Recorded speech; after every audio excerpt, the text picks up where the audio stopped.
Ayo. Apa yang Anda inginkan?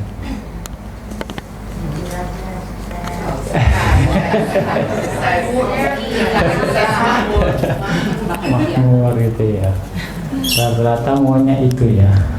Rata-rata maunya itu. Sukses, makmur, sehat, semuanya lancar. Ya, semuanya rata-rata itu. Dan pada prinsipnya kita mau menjadi lebih baik lagi, ya kan? Lebih baik lagi. Kalau bisa setiap saat, kalau bisa sepanjang waktu. Keinginan itu ada, harapan itu ada. Ya, di situ. Jadi tahun baru, harapan baru, keinginan yang baru. Dan harapannya sekali lagi untuk menjadi lebih baik lagi. Setuju Anda ya? Ya kan? Di situ rata-rata kebanyakan seperti itu. Menjadi lebih dari yang misalnya ya belum sukses jadi sukses, kan menjadi lebih baik. Yang sakit jadi sehat, gitu kan? Yang tua nggak bisa jadi muda, nggak bisa.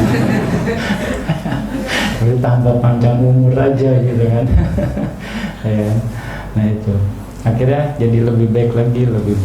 Nah, kita harus pahami, kita harus cermati bahwa menjadi sesuatu yang baru, karena ada harapan baru, ada keinginan baru, menjadi sesuatu yang baru itu merupakan proses perubahan. Anda sadar ini enggak? Itu proses perubahan yang mana? Yang lama jadi baru, ya kan?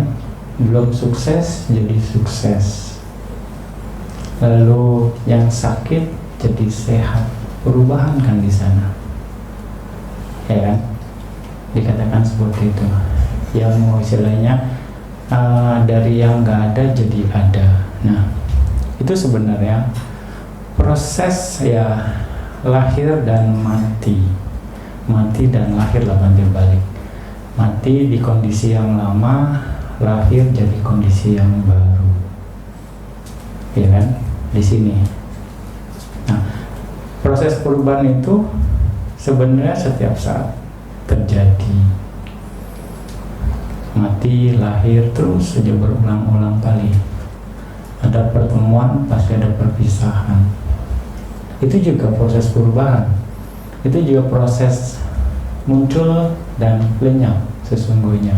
Secara kasar, yang kita bisa nampak, disadari atau tidak disadari saja. Ya, kebanyakan orang gitu.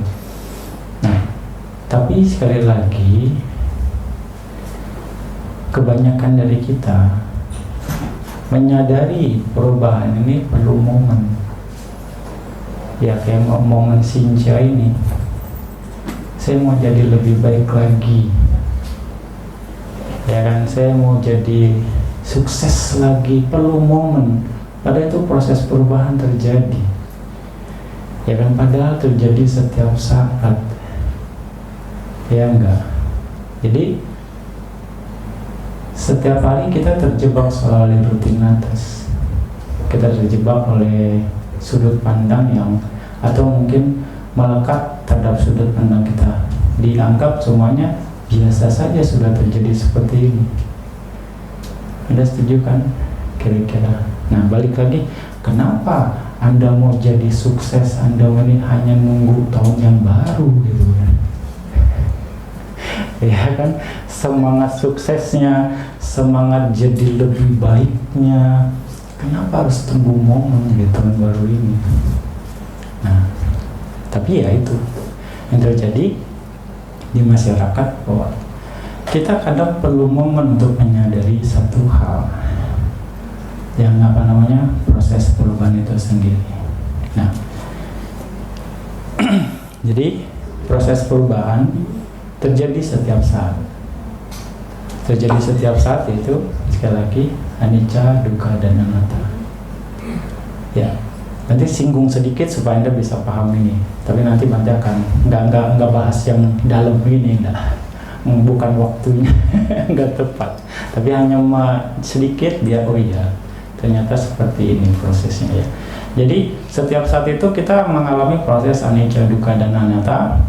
Ya, artinya segala yang berkondisi pasti mengalami perubahan, tidak memuaskan dan tanpa diri atau inti. Nah, semuanya pasti berubah. Semua pasti berubah.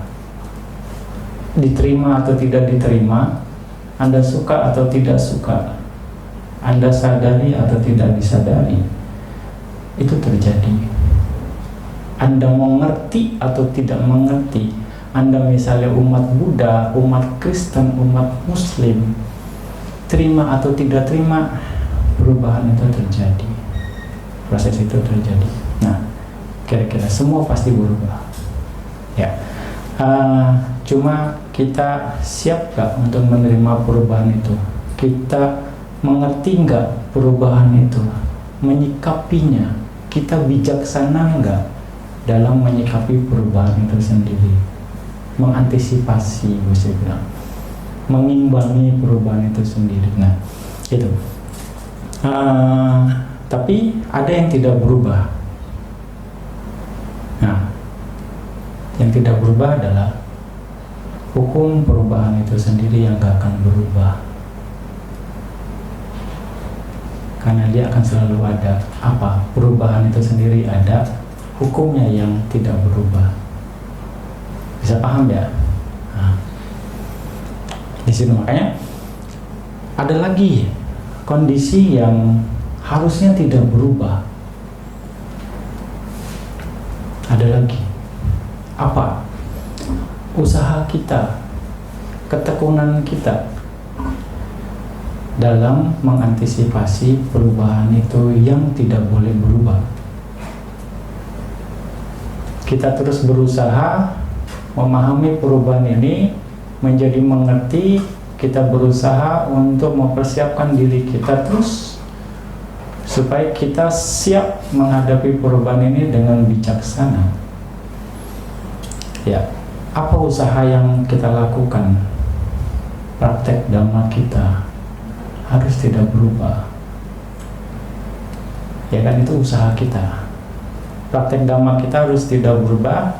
Yang tujuannya praktek dhamma itu adalah mengikis kekotoran batin. Itu yang tidak boleh berubah. Terus kita lakukan dari waktu ke waktu, ya, yang itu mengikis loba, dosa, dan moha. Sekali lagi, praktek dhamma kita.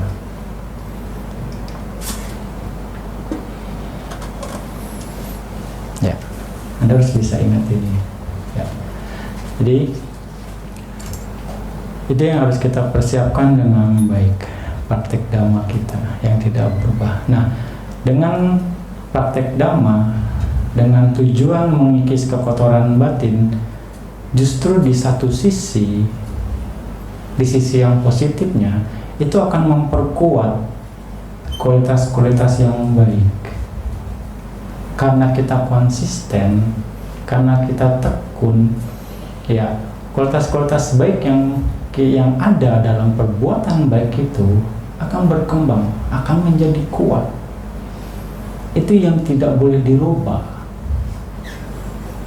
Makanya ada dalam teks itu 37 Bodhipakkhya Dhamma, 37 faktor-faktor pencerahan.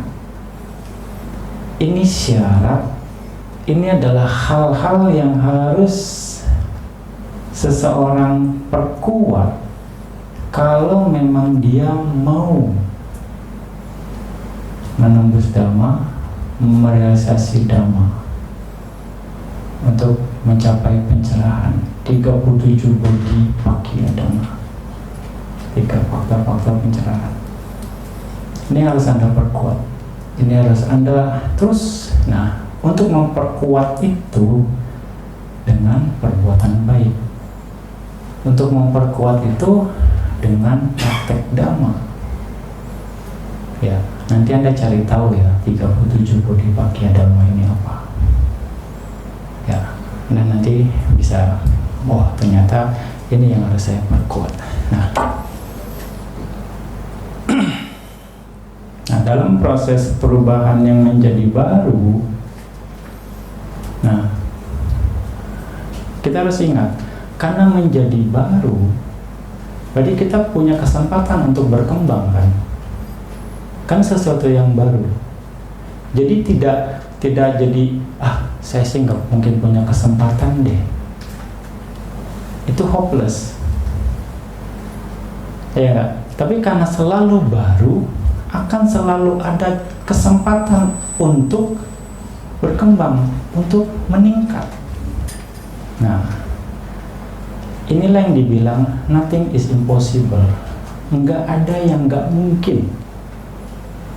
Itu di dalam Patana. Ini sering Bante angkat isu ini.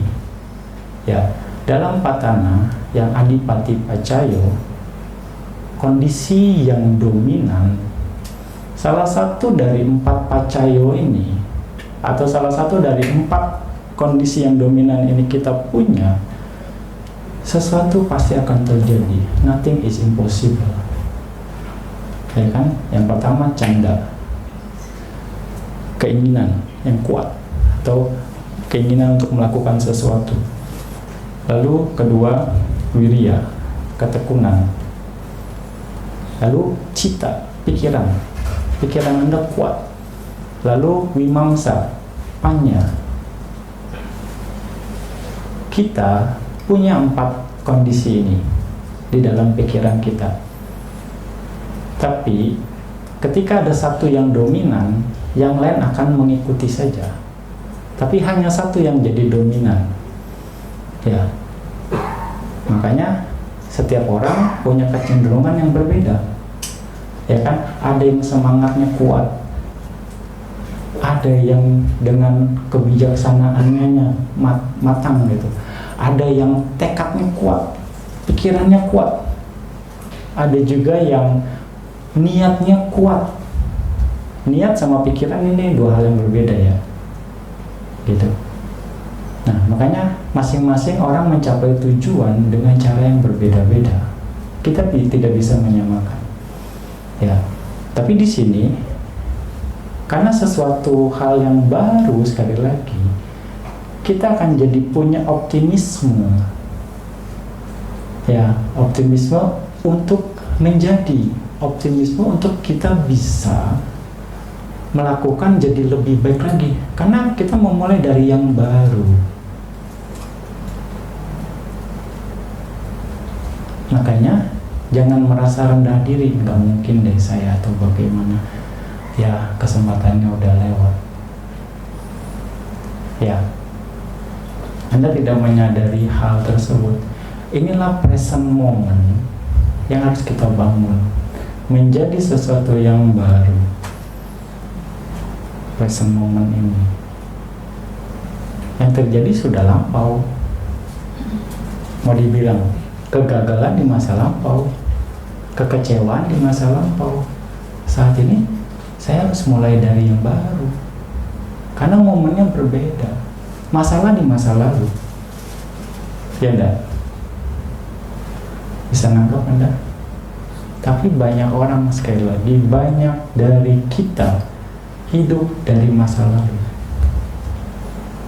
tidak menyadari masa sekarang. Akhirnya pikirannya lari ke masa lalu, sehingga menghabiskan energinya tidak dipakai untuk memikirkan saat ini untuk bergerak lebih baik, tapi habis bermain di masa lalu, sehingga mikirin sekarang aja udah capek, kehabisan energi. Betul enggak?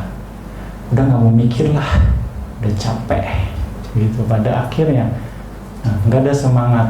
Nah, di sini, itulah makanya, karena sesuatu yang selalu jadi baru, itulah bentuk optimisme kita. Itulah present moment yang harus kita kembangkan. Inilah bentuk yoniso manasikara. Ya, mengerti yoniso manasikara itu mengarah pikiran untuk selalu menjadi bijaksana. Yoniso, yoni itu sebab munculnya kebijaksanaan. Manasikara itu melakukan perbuatan, bisa dikatakan. Jadi melakukan perbuatan yang menyebabkan kebijaksanaan. Makanya perhatian yang bijaksana. Secara ininya, penerjemahan dari yoniso manasikara. Nah, dengan selalu hidup di saat sekarang, dengan menyadari saat sekarang yang mana itu akan membentuk optimisme kita, karena selalu jadi yang baru, itulah bentuk optimisme, dan itu adalah bentuk yoniso manasikara. Anda bisa bermain di sini. Dengan begitu, kita akan memulai, kita akan bergerak dari sekarang. Apa yang dibutuhkan sekarang, mulai dari sekarang. Ya enggak? Pelajaran dari masa lalu, iya. Itu jadi catatan saja. Tapi mulailah dari sekarang. Ya kan? Makanya kalau Anda yang sering ikut retret Bante, oke, nggak apa-apa, ulangi lagi saja.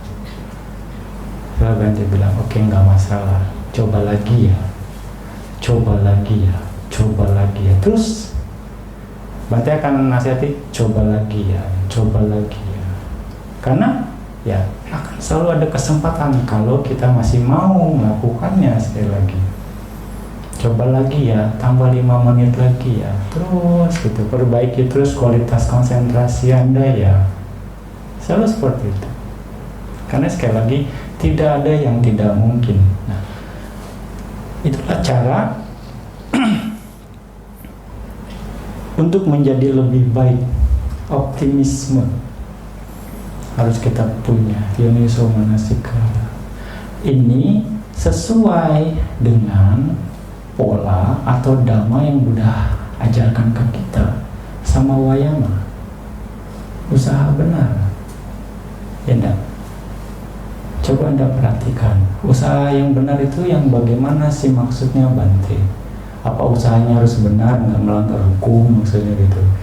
Ya kan, nggak mencuri, nggak yang lain-lain, nggak seperti itu. Tapi usaha benar itu kita mengerahkan energi pikiran kita, ya, mengerahkan nih, mengerahkan atau menggunakan energi pikiran kita ketika ada kondisi-kondisi yang tidak bermanfaat atau kondisi-kondisi buruk atau kondisi-kondisi yang tidak baik di dalam diri kita, di dalam pikiran kita. Kalau ada, kita kikis kondisi tersebut, kita minimal kendalikan yang ada.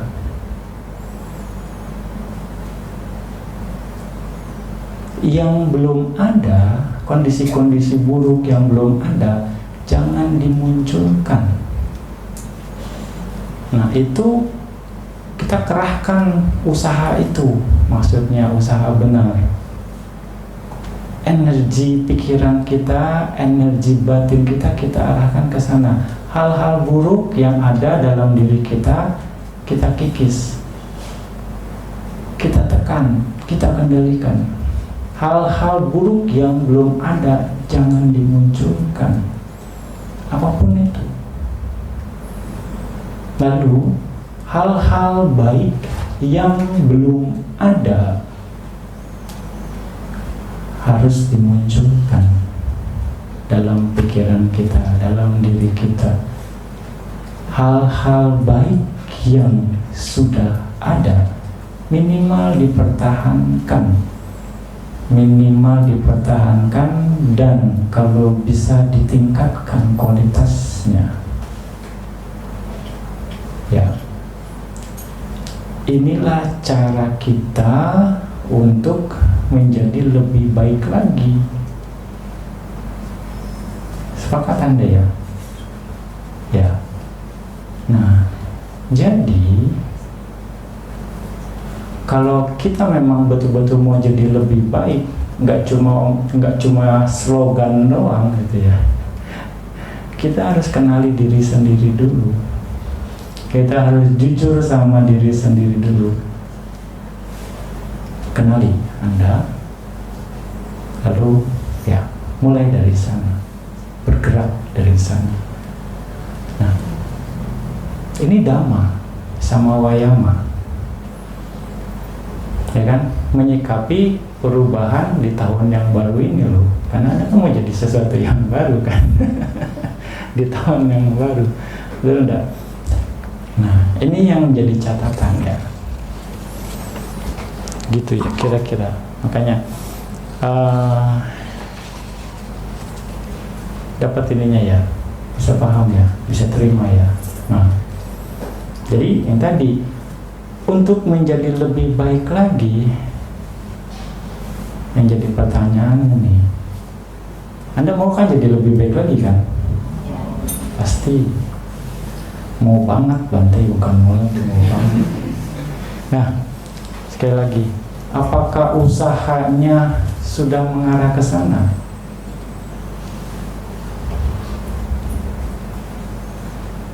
Yang jadi pertanyaannya itu.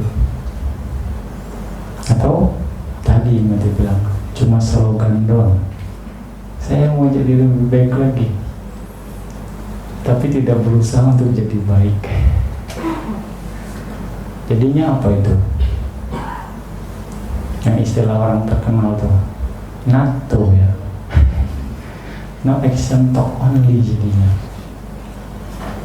Jadi kita nggak akan dapat tujuan kita hanya baru sebatas di keinginan saja, atau sebatas di teori saja, tapi kita nggak mempersiapkan hal-hal yang memang mengarah ke sana. Kita sekali lagi.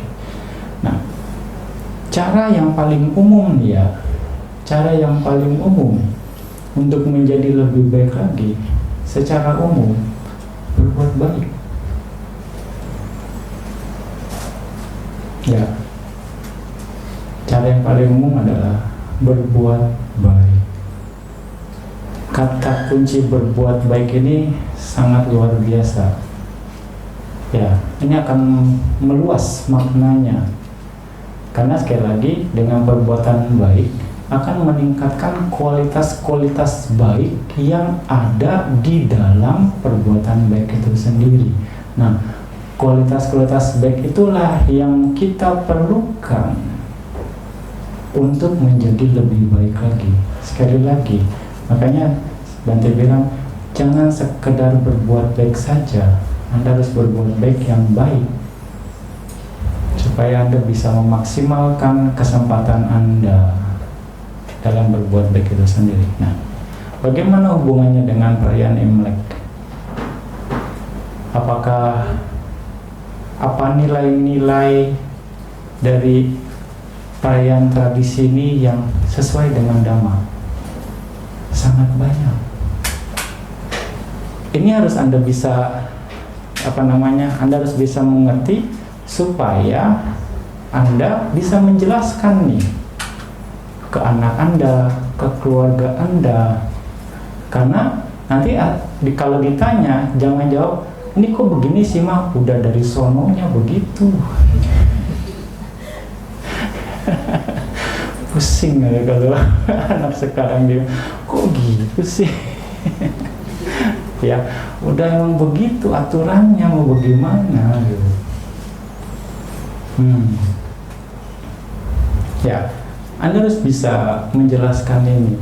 Banyak nilai-nilai yang masih sesuai dengan Dhamma dalam tradisi Imlek ini, dan banyak yang lainnya. Salah satunya apa? Dana, bagi-bagi ampau. Ya, itu salah satunya. Itu salah satunya. Ada yang lain? Limpahan jasa. Limpahan jasa.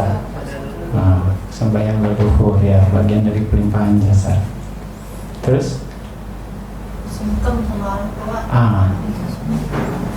Sungkem sama orang tua ya. Pujaca pujanianam, menghormat yang patut dihormati, itu adalah berkah utama. Etam manggalam utama. Itu enggak? Ini yang Anda harus bisa gali, harus bisa kasih informasi ini ke keluarga. Jadi menghormat kepada yang patut dihormati, gitu kan? Menghormat yang patut dihormati, ya mengunjungi para saudara tua di keluarga, itu kan bentuk penghormatan, ya kan? Itu apa namanya? Bentuk hormat, bentuk respect, ya kan? Bentuk respect kita terhadap yang tua. Ini masih sesuai dengan dhamma. Ini ada nilai dhammanya, gitu. Jadi kenapa mesti ke sana? Ya, dia saudara tua kita. Dia misalnya ii kita, oo kita, asuk kita, akong kita. Nah, hormati beliau sebagai saudara tua, gitu. Ya kan? Nah, kita jelaskan. Jadi anak juga akan mendapat pesan bahwa dia pun harus menghormati yang lebih tua. Nah, itu tradisi yang sangat baik, ya kan? Dan itu udah berkahnya. Ya, Buddha katakan pujaca pujanianam etamang galam utamam. Menghormat yang patut dihormati itu adalah berkah utama. Nah, di dalam Ayuwadana Kumarawatu, ya itu juga dijelaskan, yang juga sering Bante kasih buat pelimpahan jasa. Abiwadana sirisa nicang muda pacayino cataro dhamma wadanti ayuwano sukang balam. Siapapun yang selalu menghormat kepada yang lebih tua atau yang pantas dihormati, maka 4 kondisi akan berkembang. Ayu, wano, sukam, balam. Hanya dengan respect, hanya dengan Anda menghormat kepada yang lebih tua, itu adalah bentuk respect, Anda akan mendapatkan berkah. Eta manggala mutama. Apa berkahnya? Ayu, wano, sukam, balam. Umur panjang. Ya, jadi rupawan. Yang cewek jadi cantik, yang cowok jadi ganteng, rupawan. Wano. Lalu sukam, penuh kebahagiaan. Lalu balang, punya kekuatan. Nah, ini banyak penterjemahannya, ini banyak. Anda bahagia. Kenapa bisa bahagia? Usaha Anda sukses. Apa yang Anda inginkan tercapai. Ya kan? Itu bentuk dari kebahagiaan. Anda misalnya mau kemana bisa, mau ke sini bisa, mau berdana bisa, jangan mau bantu orang bisa. Itu bentuk kebahagiaan. Tercapai apa yang diinginkannya, itu adalah bentuk kebahagiaan. Balang, kekuatan, Anda sehat, Anda bisa merawat tubuh ini dengan baik sehingga Anda jadi sehat. Anda sakit bisa berobat ke dokter yang paling mahal, yang paling bagus, karena Anda punya uang, karena uang Anda dapat dari usaha Anda yang lancar, sehingga Anda jadi sehat. Itu bentuk balang, kekuatan, ya kan? Jadi bukan balang nggak ada yang bisa ngalahin saya gitu, power gitu, kuat ngangkat mobil misalnya, bukan. Ya, itu adalah bentuk kekuatan. Caranya apa? Respect sama yang tua. Nah, menghormat yang patut dihormati. Momen Imlek ini, Anda punya potensi itu, Anda punya peluang itu untuk mengumpulkan, mengakumulasi sebanyak-banyaknya kekuatan dari potensi karma yang dihasilkan karena pujaca pujanianam ini, menghormat pada yang patut dihormati. Ya enggak? Nah, ini yang sesuai. yang sesuai dengan dhamma. Nah, kira-kira ya enggak? Tapi ada pertanyaan berikutnya nih. Apakah respect sama yang tua cuma setahun sekali aja, Bante? Pas Imlek doang gitu. Gimana tuh? Nah, jadi Anda bikin kamu baiknya pas Imlek doang gitu. Wah, kelamaan. Ya kan? Balik lagi. Ini harus kita jawab. Masa sih saya dapat kamu baiknya cuma Imlek doang, kunjungin keluarga cuma setahun sekali doang, misalnya kumpul keluarga atau respect sama yang tua-tua gitu cuma sekali doang setahun. Nah, kayak ini kan dibalikin lagi ke kita, bisa nggak kita memanfaatkan itu? Nah, ada hal yang menarik yang sering juga Bante katakan, para dewa setiap uposatha akan mencatat di lempengan emas. Nah, ya kan? Salah satunya adalah mereka yang menjalankan uposatha sila di hari uposatha. Yang kedua, yang intinya berikutnya, merawat orang tuanya dengan baik. Berikutnya, menghormati para tetua di keluarganya. Itu di dalam Catu Maharaja Sutta dijelaskan itu. Nah, enggak setahun sekali loh, seminggu sekali loh. Harus ya kan? Nah, ya kan? Ini petunjuk. Jadi sikap respect ya harus dibangun terus, ya kan? Kalau memang sudah seperti ini, Anda harus bikin pertemuan keluarga tiap minggu. Ya enggak?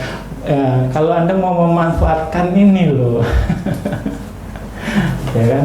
Makanya mungkin mereka juga nggak tahu, tapi ada kebiasaan misalnya arisan keluarga, itu sesuatu yang baik.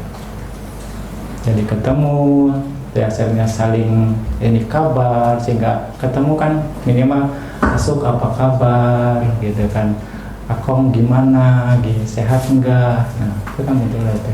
Anak-anak juga hasilnya ii, oo atau apalah gitu kan. Jadi mereka tahu mana yang lebih tua.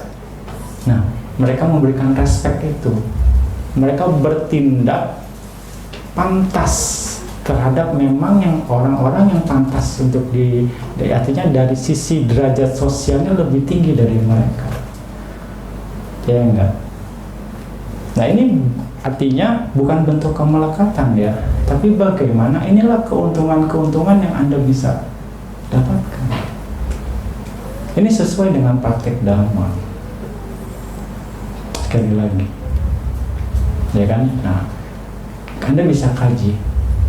Oke lah, mungkin karena ada yang di Jakarta, dari daerah, orang tuanya mungkin di daerah karena alasan tertentu misalnya. Mungkin Anda harus coba calling minimal seminggu sekali, tanya kabarnya atau bagaimana. Nah, itu kan bentuk perhatian terhadap orang tua gitu ya.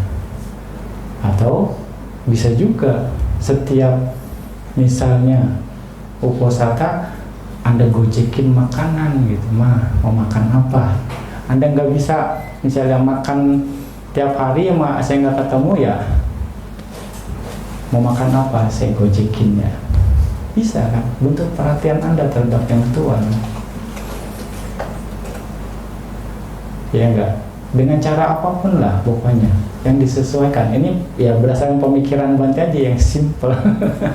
Cara ini ya apalagi sekarang dimudahkan gitu kan dengan teknologi, ya kan? Ya minimal ya seminggu sekali Anda video call lah sama mama Anda misalnya di daerah atau yang di mana, minimal. untuk cari kabar. Itu kan bentuk perhatian. Pasti orang tua akan senang, pasti. Ya, kalau yang ya orang tuanya misalnya sudah meninggal, ya Anda lakukan pelimpahan jasa. Mengingat orang tua yang telah meninggal dengan pelimpahan jasa, makanya sering-sering lakukan pelimpahan jasa. Itu bentuk respect kita. Ya, sekali lagi ya, makanya ini pesan yang harus bisa kita manfaatkan, nilai-nilai yang akhirnya ternyata Dhamma lebih ini lagi loh, seminggu sekali loh para dewa mencatat ini. Enggak harus respectnya setahun sekali ketemu, misalnya udah sekedar gitu aja. Makanya kalau begitu cuma rutinitas doang pada akhirnya, ya kan, nggak dapat maknanya. Ya udah ketemu, misalnya ada juga misalnya Bante dengar gitu ya, ya paling kita ketemu karena sibuk, Bante setahun sekali, Bante cuma sinja doang. Ada nggak yang di sini? Ada banyak kayaknya Bante. Ya kan? Nah, di situ kita tidak memanfaatkan situasi ini dengan baik. Ya enggak? Kita tidak ya memang mungkin karena sering ketemu mungkin bisa jadi banyak masalah. Ya, itu salah satu resikonya. Salah satu resikonya. Tapi respectnya ini loh, untuk misalnya mengembangkan respect. Tapi balik lagi sesuaikan dengan kondisi kita ya, sekali lagi dengan bijaksana. Tapi nilai-nilai ini ada. Sekali lagi Bante sambungkan nih di Catumaraja Sutta, yaitu para dewa akan mencatat seseorang, setiap uposatha itu salah satunya ya menjalankan uposatha sila, merawat ayah ibunya dengan baik, istilahnya menghormati para tetua di keluarganya, lalu dia berbuat baik yang lainnya lagi. Ini cara kita mendapatkan berkah, cara kita untuk mengumpulkan karma baik sebenarnya. Jadi sekali lagi, mengumpulkan karma baik bukan cuma hanya sekedar berdana, ya, bukan hanya sekedar materi, bentuk perhatian, ya kan, perhatian, penghormatan, itu juga bentuk menghasil cara kita untuk mendapatkan berkah. Nah, kalau Anda bisa melakukan ini dengan baik, kalau mau dibilang nggak usah kemana-kemana deh, di rumah aja itu ada dewa di rumah Anda, ada Brahma, bisa dikatakan ya, ada dewa Brahma di rumah Anda yang Anda bisa manfaatkan untuk setiap saat Anda bisa mendapatkan berkah.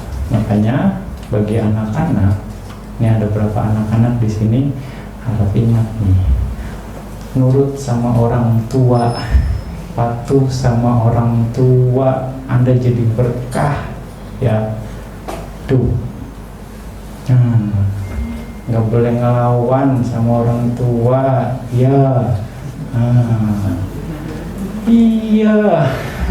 Bisa aduh, wah, enak bener orang tua nih. Awal banget ya sekalian ya. Iya, tetap gini,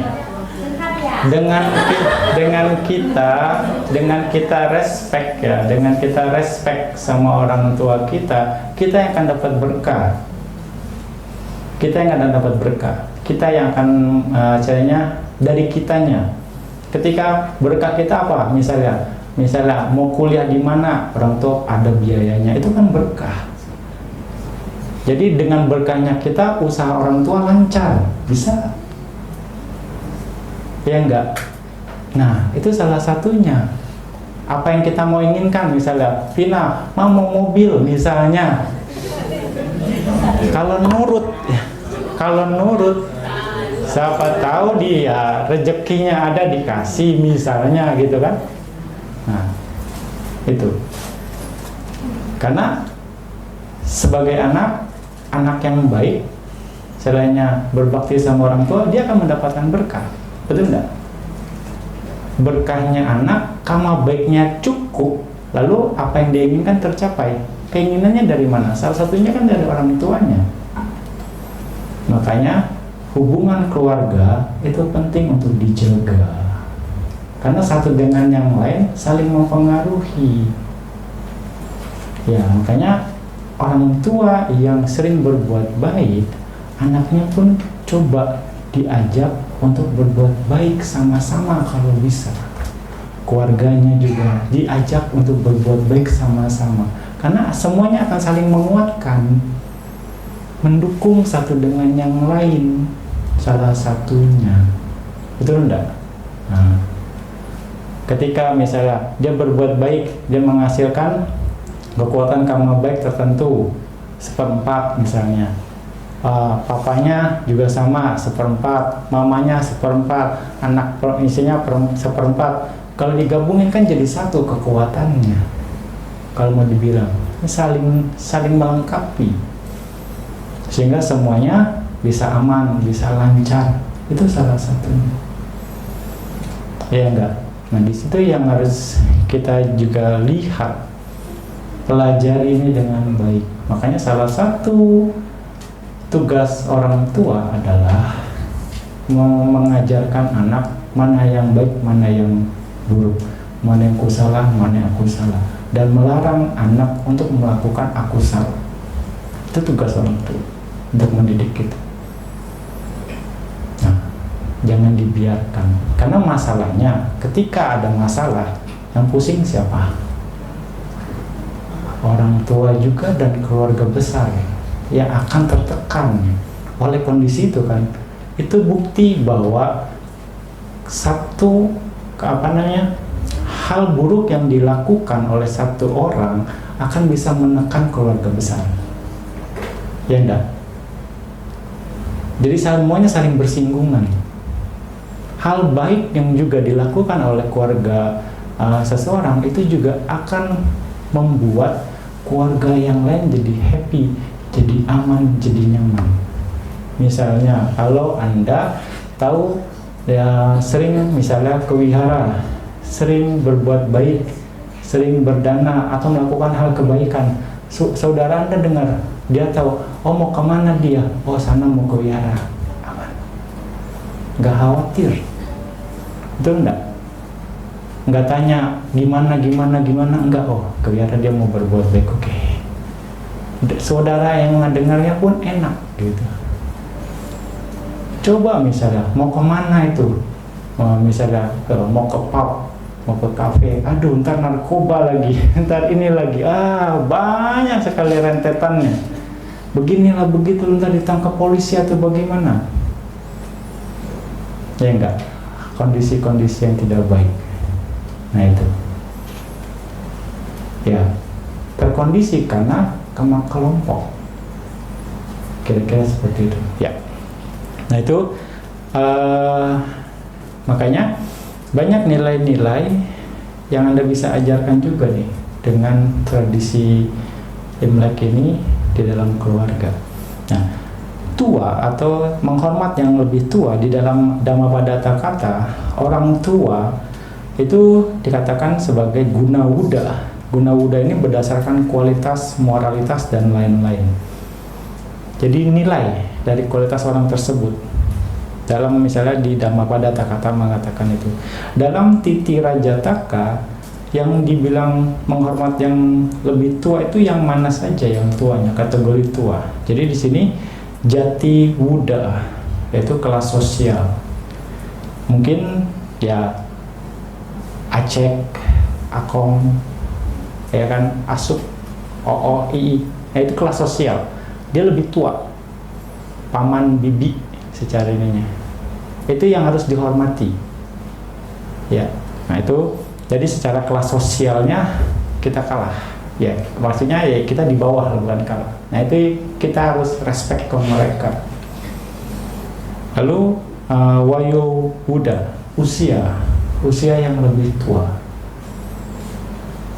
Nah makanya Kalau anak-anak juga harus dibiasakan, jangan panggil kokonya namanya panggil koko, ya kan? Itu bentuk mengajarkan mereka untuk respect dan mereka akan dapat manfaat. Oh dia, ya kan? Panggil siapa jangan panggil nama yang lebih tua, kalau bisa panggil koko, ya kan? Itu bentuk respect. Nah, dengan begitu dia akan dapat berkah kan, karena menghormati yang lebih tua. Kira-kira seperti itu. Dan guna wuda, kualitasnya, kualitas sila dan lain-lainnya, para pertapa, samana dan lain sebagainya. Gitu. Nah, dan yang berdasarkan kualitas ada lagi nih, gitu. Berdasarkan kualitas, salah satunya sebagai umat Buddha, kita respect sama Buddha kan, ya kan? Kita respect sama Buddha. Nah, dengan kita mengucapkan Namo Tassa Bhagavato Arahato Sama Sambuddhassa, kita akan mendapatkan berkah itu sendiri, karena kita menghormat yang patut dihormati. Artinya Namo Tassa itu, ya, terpujilah Sang Bhagawa, atau saya menghormat kepada Bhagawa, ya, yang maha suci, yang tidak mempunyai kekotoran batin dan yang mencapai pencerahan atas usaha sendiri. Jadi kualitas Bhagawa, kualitas Arahato, dan kualitas Sama Sambuddhassa yang kita hormati, yang kita puja. Dengan begitu Anda akan mendapatkan ayu wano sukang balang. Simple sekali. Sering-sering Anda mengucapkan itu, sering-sering juga Anda akan menghasilkan karma baik. Namo Tassa Bhagavato Arahato Sama Sambuddhassa. Ya, Anda ajarkan anak Anda sebelum berangkat sekolah, misalnya Namo Tassa, ayo 3 kali. Sebelum tidur, Namo Tassa 3 kali. Simple sekali, ya kan? Dibiasakan. Nah, mungkin Anda juga bisa seperti itu sebelum berangkat kerja, ya kan, sebelum memulai aktivitas. Ya, kalau Anda punya altar, Anda namaskara di altar. Ya, setelah namaskara Anda melakukan pujian terhadap Buddha. Namo Tassa Bhagavato Arahato Sama Sambuddhassa. Anda akan mendapatkan berkah. Ini akumulasi. Sesimpel itu. Tapi kekuatannya akan dahsyat kalau memang Anda tekun melakukannya, dan ini menjadi habit Anda. Sekali lagi, Anda bisa tambah lagi, misalnya Buddhang Pujemi, Dhammang Pujemi, Sangham Pujemi. Saya menghormat kepada Buddha, saya menghormat kepada Dhamma, saya menghormat kepada Sangha. Apa yang Anda hormat? Kualitasnya. Nah, itu puja-ca puja-niana. Anda tekun, Anda rajin, dan itu menjadi kebiasaan yang kuat Anda akan mendapatkan berkah. Nah, apa berkahnya? Ayu wano sukang balang. Sekali lagi, ya enggak? Simpel kan? Nah, gampang. Nah, mau dapat berkah, ya begitu saja coba. Nah, makanya nggak usah kemana-kemana deh, gitu. Sekali lagi, Anda harus yakin, gitu kan, dengan kekuatan pikiran Anda, dengan tekad Anda, dengan ketekunan Anda. Kumpulkan itu dengan baik, perkuat itu dengan baik. Anda aman kemanapun juga, bisa dikatakan. Nah, lalu satu hal lagi, ya, ini tradisi Imlek yang mengajarkan kita untuk menghormat yang patut dihormati, menghormat para saudara tua, salah satunya. Ya, itu nilai dari tradisi Imlek ini yang sesuai dengan Dhamma. Anda bisa kembangkan lagi. Anda bisa, sebenarnya ini hanya pesan dari Imlek itu sendiri, bahwa kita tidak boleh melupakan saudara tua, saudara di keluarga, karena itu adalah sebenarnya ladang berkah Anda. Ya enggak? sedikit banyak, ya Anda harus ingat kesempatan Anda untuk mendapatkan berkah. Ya, berikutnya tradisi Imlek, ya saling silaturahmi ya, tamu berkunjung ke rumah. Nah, sebelum berkunjung ke rumah, ya itulah sebelum Imleknya bersih dulu rumahnya tuh, capek. Semuanya mesti bersih biar nggak kotor, apa biar dewanya nggak marah kali ya. Itu gimana, banyak nggak ngerti. ada kondisi ini kan. Nah, supaya ketika tamu berkunjung ngelihat rumah Anda happy, bersih, nggak jorok gitu kan, akhirnya mereka happy masuk ke rumah Anda. Lalu Anda layani dengan baik tamu-tamu tersebut. Ya, rumah udah bagus, didekor, ya kan, nyambut tamunya enak kan. Ya silakan masuk gitu kan. Apalagi lagi momen bahagia. Nah, melayani tamu itu adalah kaladana. Waktu yang tepat Anda berbuat baik. Di dalam Kaladana Sutta ada 5 yang merupakan waktu yang tepat, ya, yaitu memberi pada tamu, memberi pada seseorang yang mau pergi, yang mau bepergian, orang sakit, orang yang terkena bencana, dan ketika hasil panen itu pertama diberikan, itu adalah kaladana. Nah, momen Imlek, Anda nggak perlu cari tamu datang, ya kan? Tamu datang, Anda siapin makanan, memang udah disiapkan kan, makanan, minuman, layani mereka dengan baik, Anda berkah, Anda akan mendapatkan keuntungan, kaladana.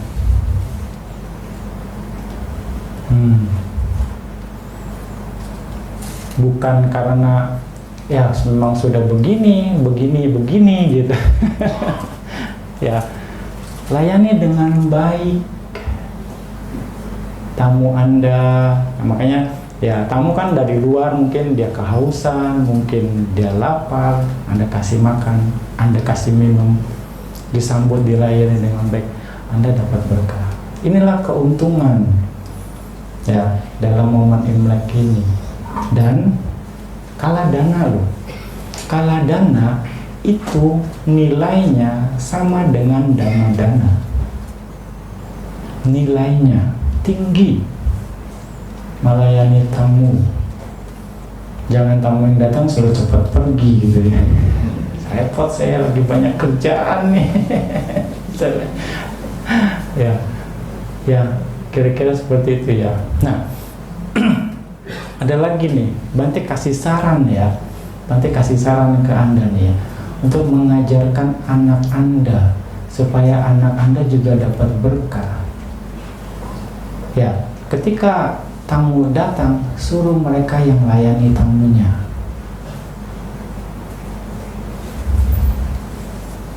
Itu etika. Ini bagus sekali. 1, mereka akan dapat kaladana, tinggi nilainya. Yang kedua, mereka akan respect tamu di rumah. Biasanya kan tamu papahnya, tamu mamanya kan orang yang lebih tua. Begitu mereka, oh selamat malam om, selamat datang, gitu, silakan duduk. Itu kan dilayani dengan baik kan, menghormat orang yang patut dihormati. Mereka dapat berkahnya juga, mereka dapat karma baik. Kalau bisa, mereka yang kasih minumnya, selalu bagaimana, itu kan sesuatu yang baik buat mereka. Jangan, Mbak ambil air. Ya ini, itu bikinin ya Mbak, anaknya main game aja di rumah. Enggak dipanggil-panggil, enggak disentuh-sentuh, enggak boleh, enggak usah diganggu deh. kesian dia udah capek sekolah, dilewatkan kesempatannya dalam mendapatkan keberkahan. Nah, kepikir ya baru ya, oh ya, gitu kan, ada kesempatan dulu. Makanya sekarang anak sekarang nggak peduli. Karena apa? Kita sendiri yang tidak memulainya kan. Tradisi ini bagian dari Dhamma loh, bagian dari Dhamma yang ternyata bermanfaat untuk mereka mendapatkan karma baik dan juga akan membentuk etikanya. Ini pelajaran etika yang kita bisa bangun di rumah. Ya enggak? Ketika ada tamu, jangan anaknya suruh masuk gitu misalnya. Temuin tamu papa, temuin tamu mama, sapa. Om, tante, atau asuh, apa kabar? Oke, sudah, respect, udah. Lihat minumannya, ada minumannya, ambilin minuman buat asuh misalnya, buat om. Sediain, kalau mereka sudah mampu ya. Atau kalau nggak ditemenin, serahin ke asuh dengan cara yang benar. 2 tangan atau dengan cara yang sopan. Tamu Anda akan terkesan dengan didikan Anda. Iya enggak? Nah.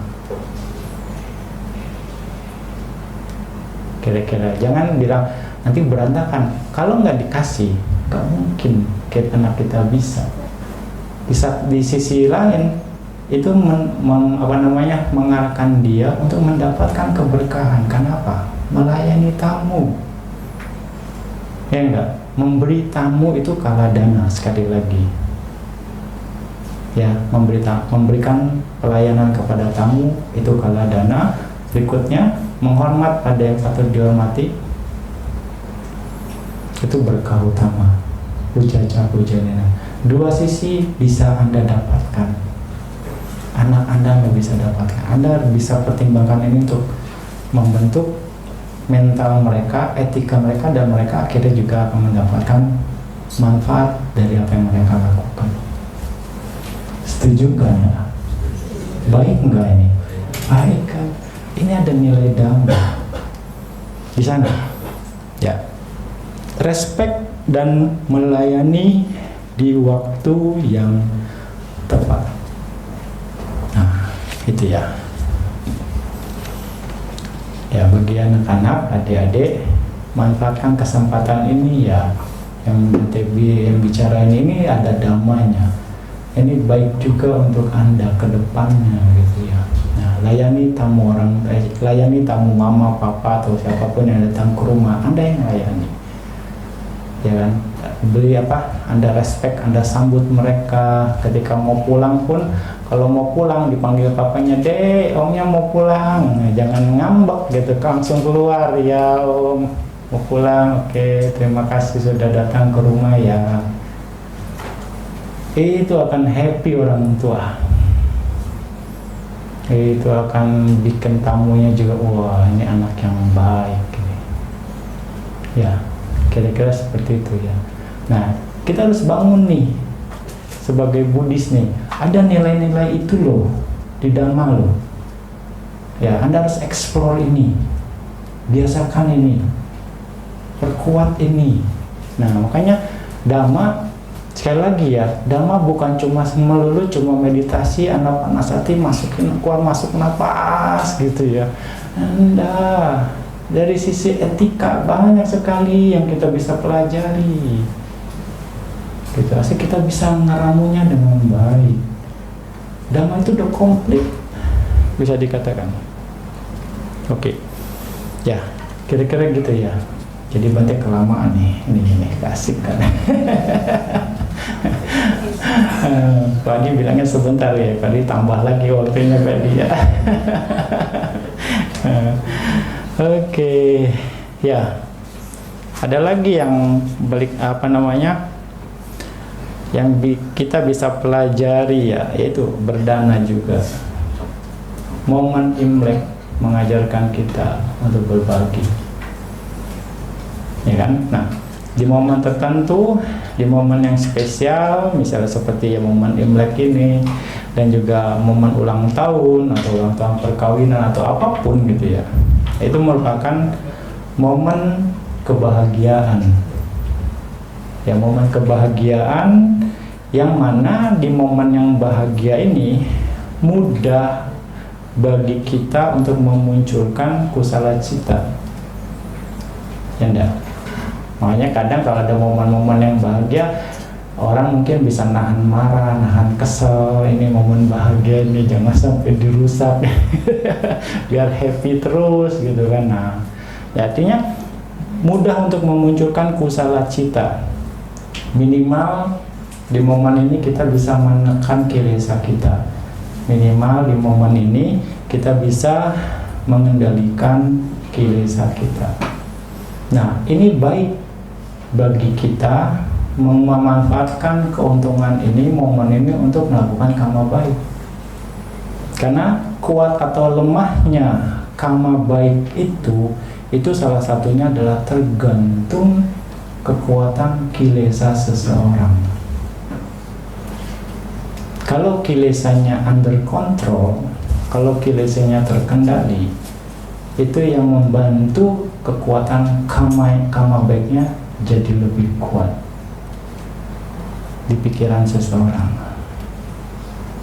Nah, ada satu lagi keuntungan itu, ya kan? Jadi tergantung kilesa salah satunya, ya kan?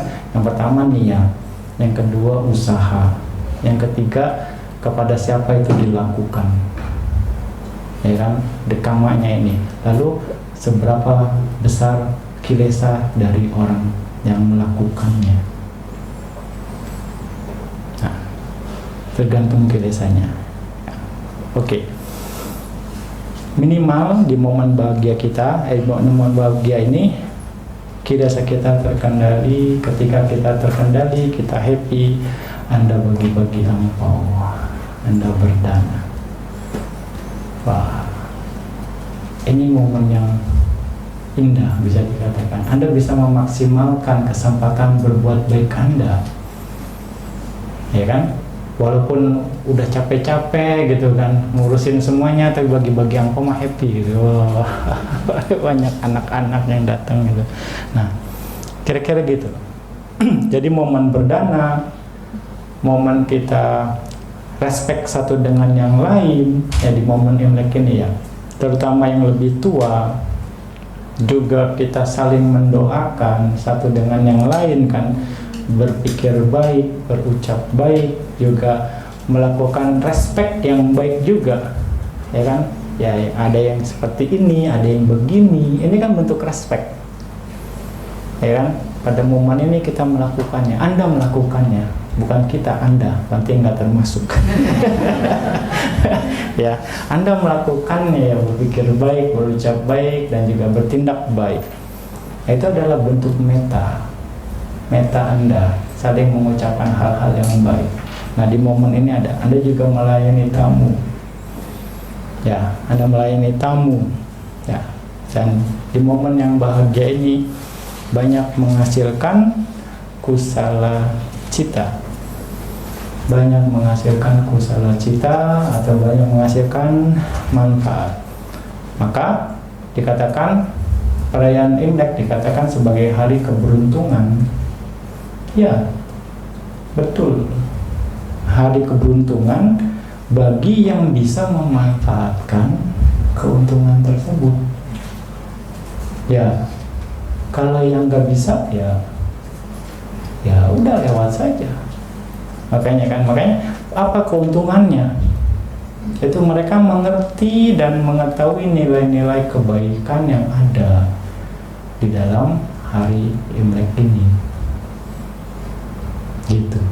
Kalau yang udah misalnya kayak udah memang dari sononya begitu, ya udah Anda kerja aja kayak rutinitas saja, nggak dapat nilai. Padahal di sana banyak hal-hal baik yang bisa dilakukan. Sekali lagi ya, nah, anda misalnya usaha Anda misalnya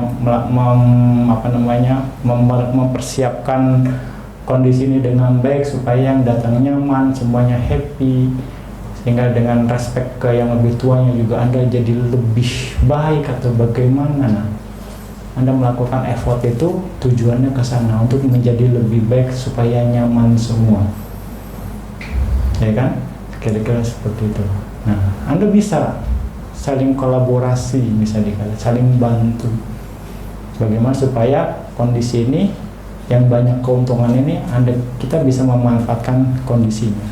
Nah, jadi banyak hal-hal baik yang bisa dilakukan dan diusahakan bahwa setiap anggota keluarga mengerti dan mau melakukannya, dan juga akhirnya akan memperkuat keuntungan baik individu ataupun kelompok itu sendiri. Yang tadi masing-masing bikin kamu baik, ya kan, dan masing-masing mengerti dan mau melakukan ini dengan baik.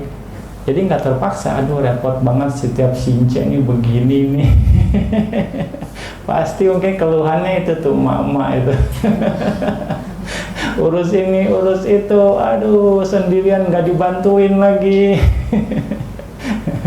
Ya, tapi karena ada nilai yang lebih, oke, saya akan berjuang untuk kenyamanan semua. Nah, kadang juga perlu kerjasama, ya kan? Nah itu, sehingga akan memperkuat keuntungan untuk diri sendiri dan juga yang lainnya. Nah, sekali lagi, kadang momen tertentu itu sebagai sebagai pengingat saja yang menyadarkan kita, oh iya, saya harus seperti ini ya. Nah, sekali lagi, kadang kita perlu momen yang untuk memunculkan sang wega kita. Nah, jadikan momen Imlek ini untuk apa yang tadi Bante jelaskan gitu ya. Oh iya. Dan setelah kita sadar, perbuatanlah sebagai komitmennya.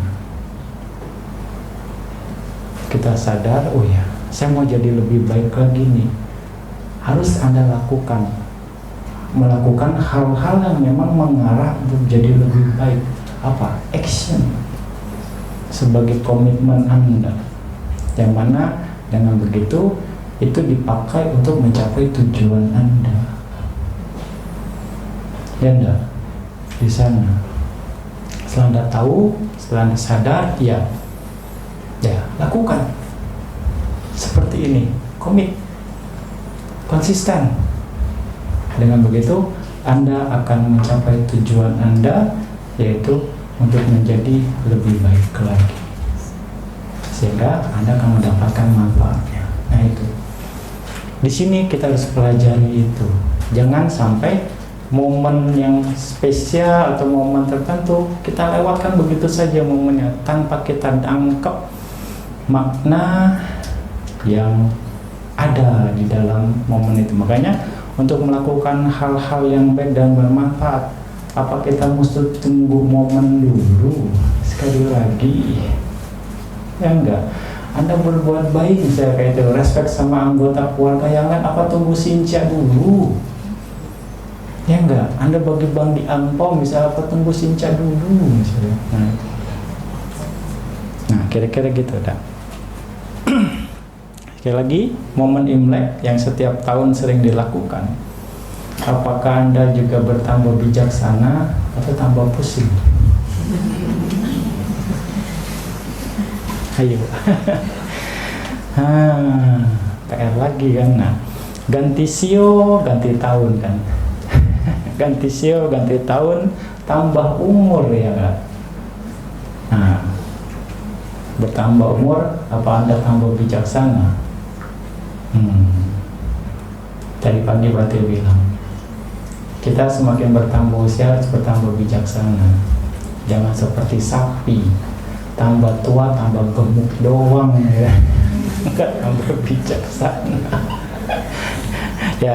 ya momen ini semoga ya kita semua dapat melihat nilai-nilai Dhamma dalam kehidupan sehari-hari ya, dan sehingga memudahkan untuk praktek Dhamma dan untuk meningkatkan kualitas batin masing-masing sehingga akhirnya kita bisa terbebas dari penderitaan. Sadu, sadu, sadu. Ya, semoga dengan setelah penjelasan Bante ini, ya ini sih mungkin ya, pendapat Bante lah tentang bagaimana Imlek ini bersesuaian dengan Dhamma.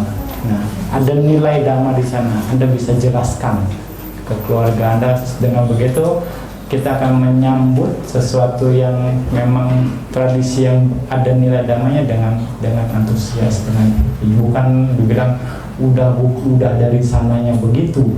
Jangan seperti itu ya. Oke. Satu, satu, satu.